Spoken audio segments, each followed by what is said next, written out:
At 106, she's probably the world's oldest living Golden Age star. Would you believe that some great celebrities you believed had died or retired are still alive and working? The first film ever filmed in Hollywood was the silent film In Old California, which was released in 1910. The film business only flourished after that, and we've got some incredible performers this year. What's astounding is that some of these living legends are still as strong, vibrant, and gorgeous as ever. Despite their old age, with many opting to age gracefully and organically. Are you ready for a trip down memory lane? Here's what your favorite stars from the past are up to today. Paulie Shore, born in 1955. Paulie Shore's family is in the entertainment industry, and he started his career as a stand-up comedian and MTV VJ. As a result, he was cast in Encino Man, Son-in-Law, and Biodome. In 1997, he had his own Fox comedy.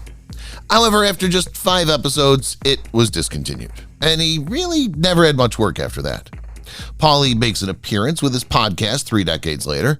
In addition, he appeared in the 2020 Netflix comedy Guest House. He moved to Las Vegas when his mother died in Los Angeles. Tippi Hedren, born in 1930. Tippi Hedren is well known for her role in Alfred Hitchcock's film The Birds.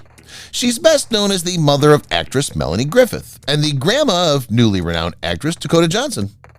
Hedren retired from acting many years ago, but she's still engaged in collecting cash for numerous organizations, notably those concerned with animal conservation.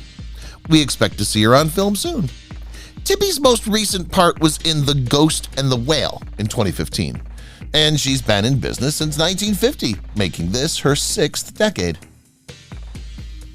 Joe Penny, born in 1956. Joe Penny is an actor whose career spanned from 1977 until 2016.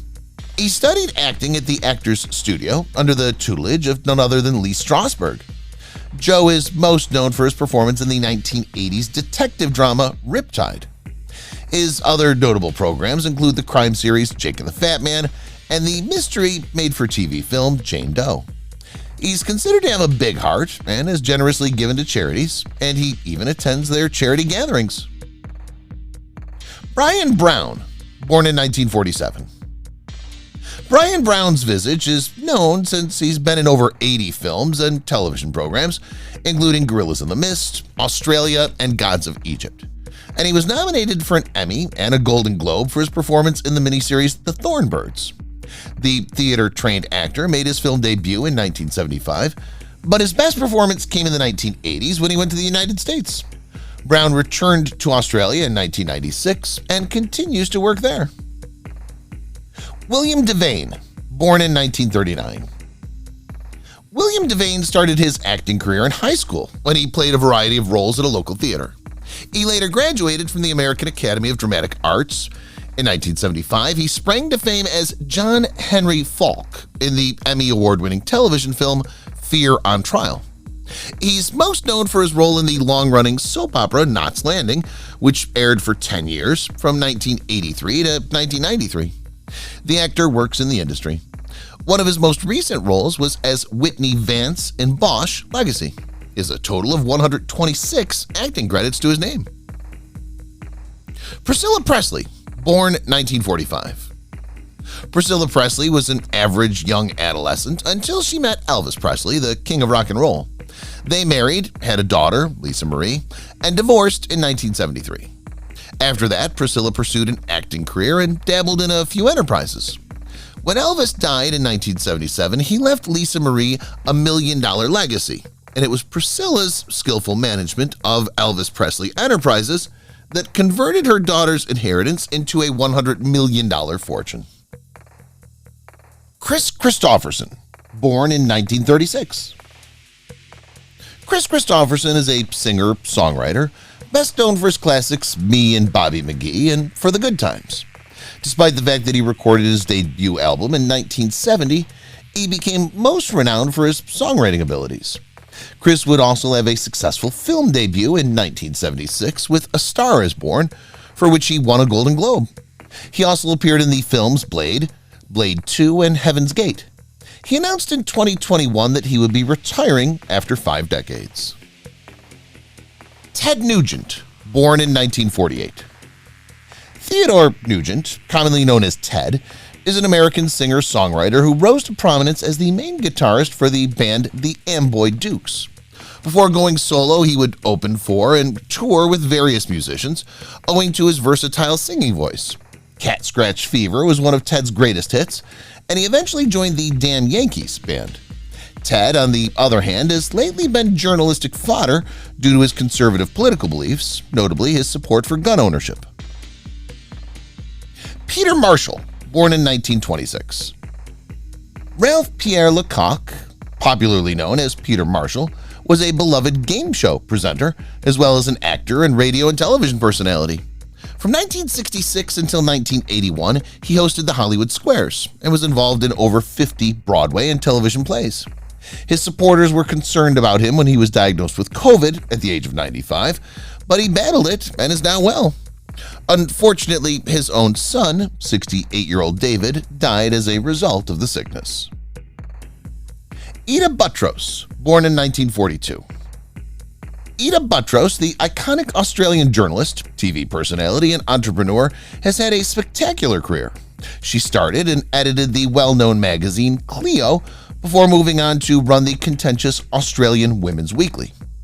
She participated as a panelist on Studio 10 from 2013 to 2018, at which point Prime Minister Scott Morrison appointed her as CEO of the Australian Broadcasting Corporation. Ida currently resides in Sydney and, despite her age, keeps an active schedule. Carol Baker, born in 1931. Carol Baker, who studied at the Actors Studio under Lee Strasberg, debuted on Broadway in 1954. Her performance in the 1956 film Baby Doll earned her her first Academy Award nomination. She later appeared in The Big Country and Andy Warhol's Bad. By the 1980s, Baker was playing more supporting roles in dramas and television programs, including Murder, She Wrote, Roswell, and Kindergarten Cop. Carol ended her acting career in 2003, and she also wrote a book and 2 memoirs.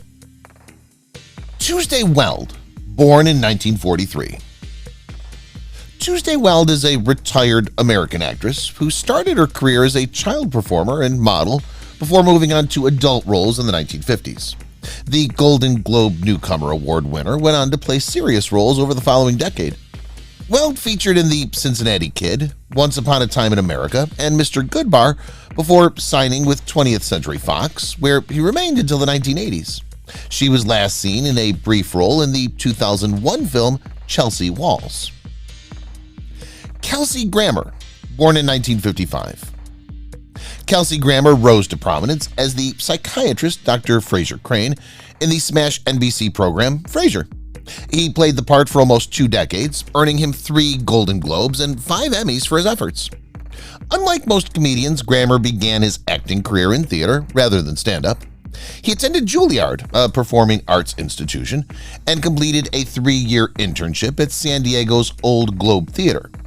After Frasier ended, Grammer concentrated on filmmaking, often performing voice work, such as in the documentary Best of Enemies. In 2008, the actor had health challenges when he suffered a heart attack that almost killed him. Iggy Pop, born in 1947. We've all heard about Iggy Pop's crazy antics and outlandish conduct on and off stage, but we can't dispute that he is the godfather of punk rock. His intermittent relationship with his band The Stooges drove his musical career in the late 60s and early 70s. Iggy's unique voice and lyrical lyrics may not have always matched his bare-chested appearance and provocative behavior, but they were what first drew attention to him and kept him famous. The Rock and Roll Hall of Famer has subsequently impacted numerous bands and musicians throughout the world, and he continues to create music for his admirers. Joanne Woodward, born in 1930. Joanne Woodward, a celebrated actress of her generation, may not be known for the wild antics of rock stars, but she's left an indelible mark on the world of cinema. With her remarkable talent and captivating performances, Joanne Woodward became a Hollywood icon during the mid-20th century. Her nuanced portrayals in films like The Three Faces of Eve, for which she won an Academy Award, and Rachel showcased her versatility and depth as an actress. Woodward's dedication to her craft and her enduring legacy in the film industry have inspired countless actors and actresses, making her a true luminary in the world of entertainment.